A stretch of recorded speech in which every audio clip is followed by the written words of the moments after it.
shirweynahan ayaa waxaa ka qayb galay dadka kala socday ganacsatada hal-abuurka ganacsiga hay-adaha caalamiga ah iyo sidoo kale maalgeliyayaasha Innovate Ventures waa hay-adda soo qabanqaabisa mashruucan oo soo waday ilaa sanadkii 2012 kuwaas oo tababaro iyo maalgelinba siiyey ganacsatada da'da yar.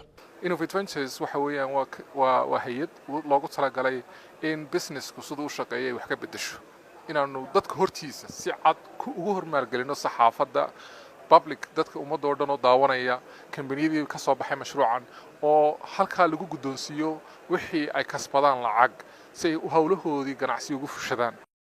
dhalinyaraha hal-abuur ganacsi la yimi ayaa ka mid ahaa dadka fikradooda ku soo bandhigay shirweynaha maanta kuwaas oo muddo loo soo waday tababar la xidhiidha hal-abuurka ganacsiga. kulankan ayaa waxaa iyana goobjoogka guddi qiimeynaysay isla markaana go'aaminaysa dadka maalgelinta dhaqaale la siinayo.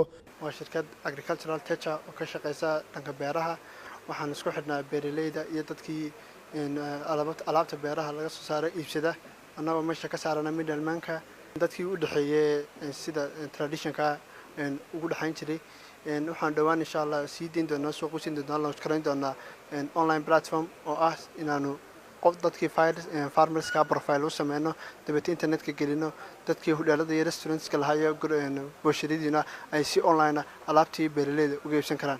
geesta kale waxaa jira shirkado sanadkii hore maalgelin iyo kable siiyey oo guul ka gaadhay horumarinta ganacsi muddada sanadka ah kuwaas laftooda ayaa maanta iyagoon filaynin lacag kale la guddoonsiiyey. waxaa ka mid ah shirkadda ganacsi ee Muraadso oo ah shirkad fududaysa wax kala iibsiga habka casriga ah ee online-ka iyo kala iibsiga foolka ahba. horta wallahi surprise bay ahayd waxay kale ka soo qayb galay meesha oo xatin batchkii sanadkii hore ka baxay waxaanu ku warhelnayo inuu loo yeeriyo $10,000 oo check la guddoonsiinayo.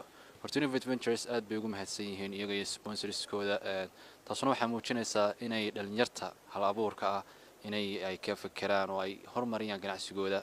5 koro horena wayna siiyeen xiriir badan oo nagu xireen baananka iyo investment institutionska. Barkhad Maxamuud Kaariye VOA Hargeysa.